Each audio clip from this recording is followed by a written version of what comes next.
सविंदु सिंधु सुस्खल तरंग भंग रंजितम दुशास्त दूत जात जात कारी वारी संयुतम कृतांत दूत कारी भूत भीति हारी वर्मदे त्वदीय पाद पंकजम नमामि देवी नर्मदे।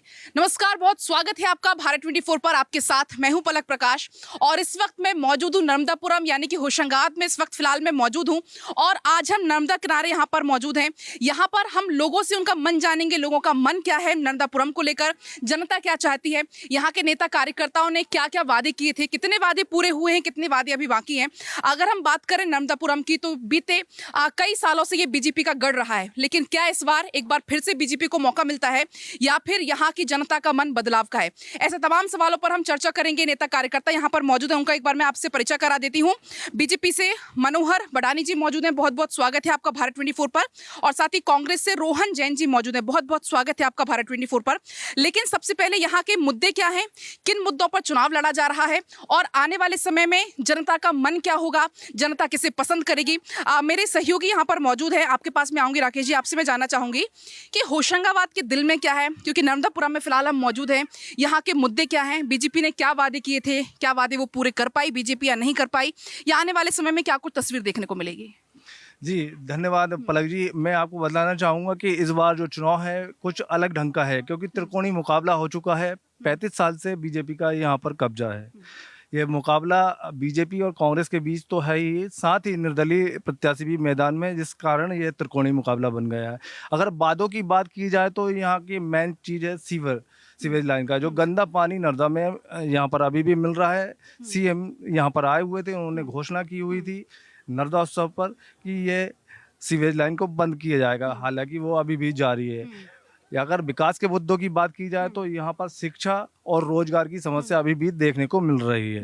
तो कुल मिला के ये कुछ मुद्दे हैं।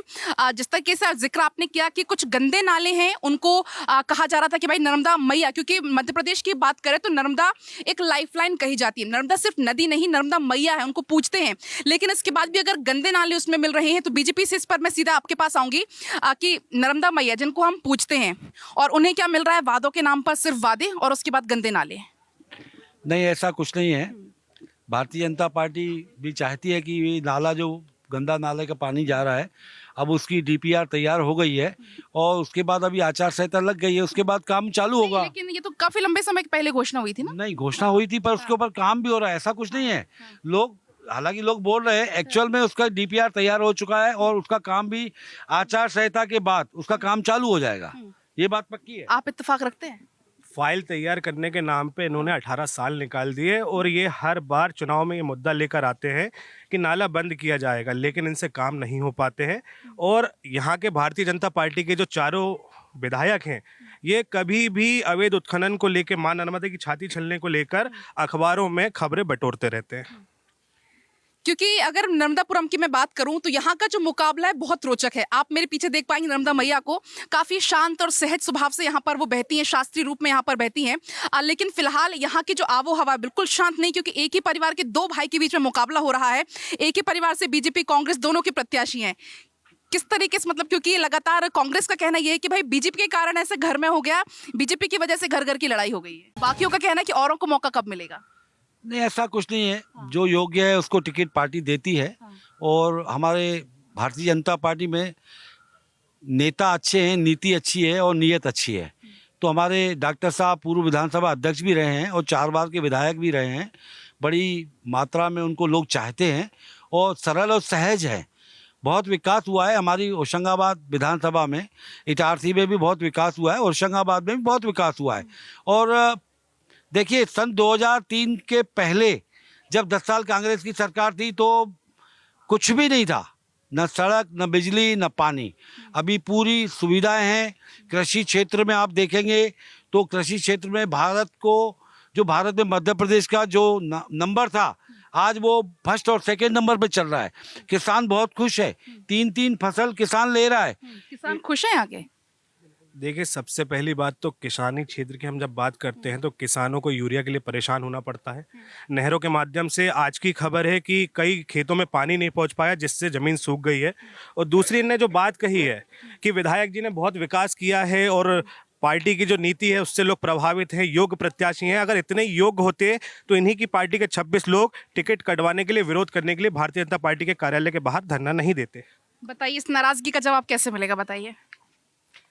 देखिए, हमारी पार्टी लोकतांत्रिक पार्टी है, भारतीय जनता पार्टी। इसमें सभी को अपनी बात रखने का अधिकार है, पहली बात तो। और हम अंत्योदय के लक्ष्य को लेकर हम काम करते हैं। पंडित दीनदयाल उपाध्याय जी और श्यामा प्रसाद मुखर्जी, हम उस अंत्योदय के लक्ष्य को पूर्ण करने का प्रयास करते हैं और किया है। हमारे प्रधानमंत्री जी और माननीय मुख्यमंत्री जी, जो कि जन जन में लोकप्रिय हैं और काम कर रहे हैं। काम करने के उपरांत ही हमें जनता चुनती है, तो हम जनता के बीच रहते हैं, 24 घंटे काम करते हैं।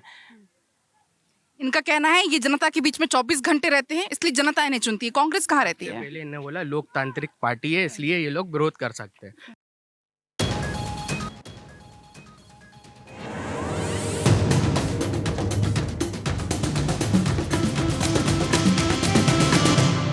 लोकतांत्रिक पार्टी में ऐसा नहीं होता कि आप आपके विधायक के खिलाफ जाकर ऐसा बोलो कि ये हमारे ऊपर, बीजेपी के ही कार्यकर्ता के ऊपर झूठे मुकदमे लगवाते हैं।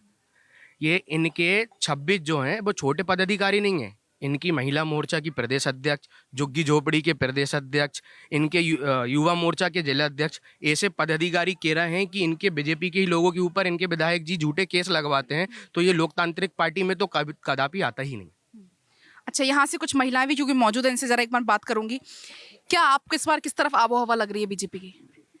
मेरे मानने पे जो मेरा सर्वे है उस हिसाब से बीजेपी ही जीतेगी, ये है। और डॉक्टर सीतासरण शर्मा ही लेकिन जीतेगी। इनका तो कहना है कि जिस तरीके से बीजेपी सिर्फ और सिर्फ वादे करती है और इसके बाद भूल जाती है।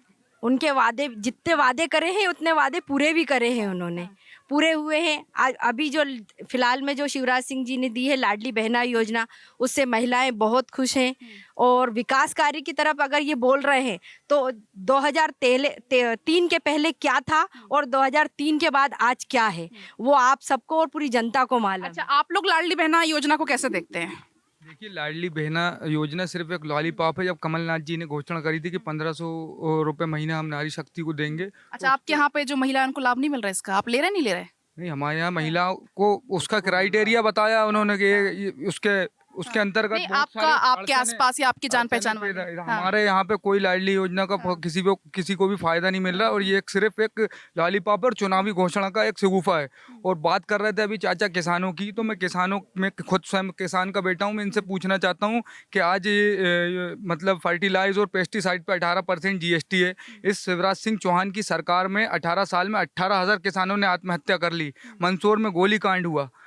ये बताएं कि शिवराज सिंह चौहान कितने संवेदनशील हैं किसानों के लिए। और ये बात कर रहा है कि किसान के चेहरे पे खुशहाली भाजपा के शासन में आई, तो मैं इनको बताना चाहता हूँ कि आज किसान के चेहरे पे जो खुशहाली आई है वो तवा परियोजना की वजह से आई है, जो इंदिरा गांधी जी ने और नेहरू जी की योजनाओं से मिली थी। नहीं तो 1 एकड़ में 1 या 2 बोरे गेहूँ होता था, आज 20 बोरे गेहूँ होता है।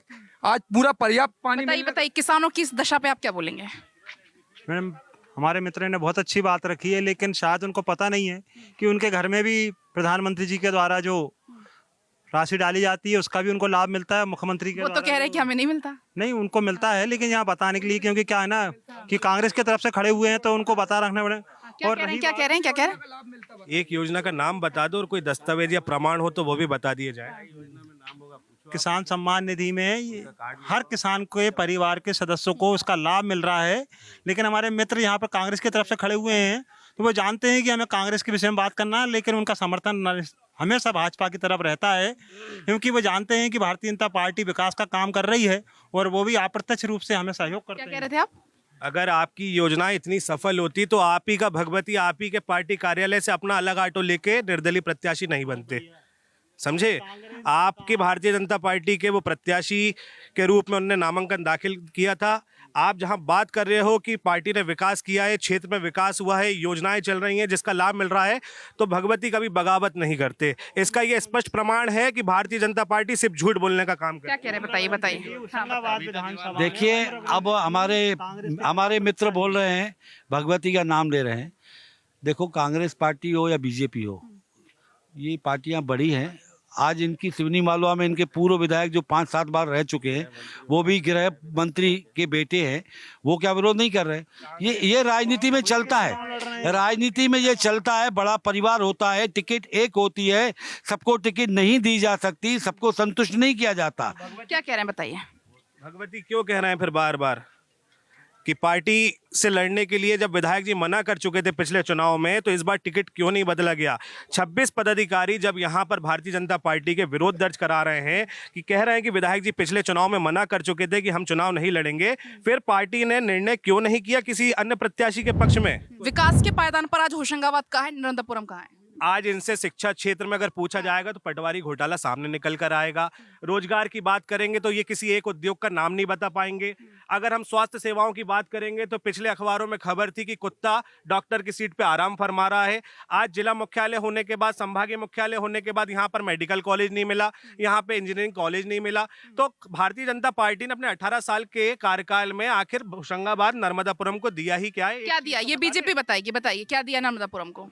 दीदी मैं बताना चाहता हूँ, हमारे मित्र ने बहुत अच्छी बात रखी है, लेकिन जैसा उन्होंने कहा स्वास्थ्य के मामले में तो उन्हें पता होना चाहिए कि यहाँ पर नर्मदापुरम में एक बड़ा सिटी हॉस्पिटल बन रहा है। हॉस्पिटल तो है, डॉक्टर्स हैं उसमें, मशीन है, डॉक्टर भी उसी में है, और शायद भाई साहब को जानकारी नहीं है। उसमें सभी डॉक्टर जितने भी हैं, आर्थो से लेकर सभी डॉक्टर यहाँ पर बैठते हैं और निरंतर पूरे जिले के नहीं बल्कि आसपास के ग्रामीण क्षेत्रों के भी जिले से हटकर भी लोग आते हैं और उनको स्वास्थ्य का लाभ मिलता है। आप मिलिट्री वार्ड में जाकर देखेंगी तो वहाँ पर बहनों के लिए प्राइवेट रूम तक उपलब्ध है वहाँ पर। क्या कह रहे थे आप? देखिए, स्वास्थ्य में भी 24 करोड़ का हॉस्पिटल बन रहा है, यहाँ नर्मदा कॉरिडोर बन रहा क्या है। कह रहे हैं, क्या कह रहे हैं? ये स्वास्थ्य सेवाओं की बात कर रहे हैं। पिछला मामला है कि इन्हीं के मंडल अध्यक्ष द्वारा वहां पे पार्किंग का ठेका लिया जाता है और 5 रुपए की जो रसीद होती है 4 पहिया और 2 पहिया वाहन की, उसको 20 रुपए का काटा जाता है। ऐसा भ्रष्टाचार ये लोग करते हैं। बताइए भ्रष्टाचार का क्या करेंगे? बिल्कुल, कोई तोड़ है इसका? देखिए भ्रष्टाचार करते हैं, अब इनका आरोप है। देखो आरोप, अब विपक्ष की भूमिका निभाएंगे, इनको आरोप लगाना है, ऐसी कोई बात नहीं है। आप देखिए, सबसे बड़ा विषय ये आ रहा है कि आपकी विधानसभा में कितने काम हुए। हमारा एक छोटा सा होशंगाबाद शहर है, 2 ओवर ब्रिज हैं, 2 अंडर ब्रिज हैं, नर्मदा कॉरिडोर बन रहा है। क्या कह रहे हैं, क्या कह रहे हैं? सरकार ने बनाया। तवा पुल किसने बनाया? भाजपा ने बनाया। नर्मदा मैया के साइड हाथ करके कह दो, नहीं तो कोई मतलब नहीं है राजनीति करने से। पूछो ना तवा पुल की बात अभी नहीं भी बन रही है। अभी 4 लेन जो ब्रिज है उस चीज पे आओ ना। आपने बोला 2 उपलब्ध है तो किस सरकार ने उपलब्ध करवाए? जांच पे एसपीएम किसने उपलब्ध करवाया? आपने किस प्रकार की राजनीति, सबको पता है। आपके पूर्व नगर पालिका अध्यक्ष भ्रष्टाचार के मामले में पद से हटा दिए गए, वो आपके अध्यक्ष हैं और वो आज के दुखी झोंकड़ी प्रकोष्ठ है। 2 शहर की ओवर ब्रिज बता रहा हूं मैं। उसके बाद 4 लेन में हमारा जो ओवर ब्रिज बना है, वो कह रहे हैं, नाम बताइए। ये हमारे एनएमबी कॉलेज का एक ओवर ब्रिज है, एक बीजेपी ने बनाया। बीजेपी ने क्या कह रहे हैं, क्या कह रहे हैं? उसके शासनकाल में बना, दादा हजारीलाल रघुवंशी जब राजस्व मंत्री थे जब बना। ये अपनी जानकारी और अपना जो पुराना इतिहास है वो दोहराए। चाचा समय निवेश चयन में 18 करोड़ का काम चल रहा है। हमारे सांसद जी अरे भूमि पूजन हो गए, राव उदय प्रताप सिंह ने वहां पे काम करा है। शेड डबल हो गया है, लिफ्ट लगी है, बहुत सफाई रहती है, सेवाएं दिखती है। मैं इनसे पूछना चाहूंगा कि 18 साल में बात कर रहे हैं ब्रिज की, तो ब्रिज पर गड्ढे देखिए और नया ब्रिज जो बना है आपको शायद संज्ञान में नहीं होगा कि वहां पर कितने एक्सीडेंट और कितनी मौतें हो चुकी है। ऐसे नक्शे तो ये तैयार करते हैं जहां पर रोज दुर्घटनाएं हो रही हैं। क्या कह रही थी आप? मैं कह रही हूँ जो हो गया उसे नहीं, जो हो रहा है वो देखो ना आप। बीजेपी सरकार ही तो करा रही है सारे काम। मैं खुद पार्षद हूँ वार्ड नंबर 32 की। मैं खुद जाके दुकान पे खड़ी होती हूँ, राशन एक व्यक्ति को मिलता है। आपको कितना राशन? सुनिए एक ड्राइवर की बताइए क्या कह रही थी आप? मैं भी उन्हीं की बात की हूँ। वो मेरी मामी लगती है। उनने जो आज तक करवाया सब अच्छा करवाया। कोई भी नहीं, अगर गरीबी। मैं बताता हूँ आपको, हमारे मित्र ने बहुत अच्छा बात करी है कि गरीबों के राशन पर डाका डालने का और धमकी देने का काम जो है, अभी कांग्रेस के प्रवक्ता जी रहाली में आए और उन्होंने ये बात करी कि अगर जनपद के कर्मचारियों ने अगर कांग्रेस का काम नहीं किया तो ये निश्चित मानना कि उनके बच्चों को भूखा रखेंगे। देखिए, मैं छोटा था, स्वर्गीय प्रधानमंत्री राजीव गांधी जी होशंगाबाद में एक सभा लेने आए थे। उन्होंने खुद कहा था कि मैं 1 रुपया भेजता हूं, 15 पैसे मिलते हैं। आज हमारे मोदी साहब ने पूरे बैंक के अकाउंट खोले हैं, सभी गरीबों को योजना का लाभ अकाउंट में दिया जाता है। कहीं कोई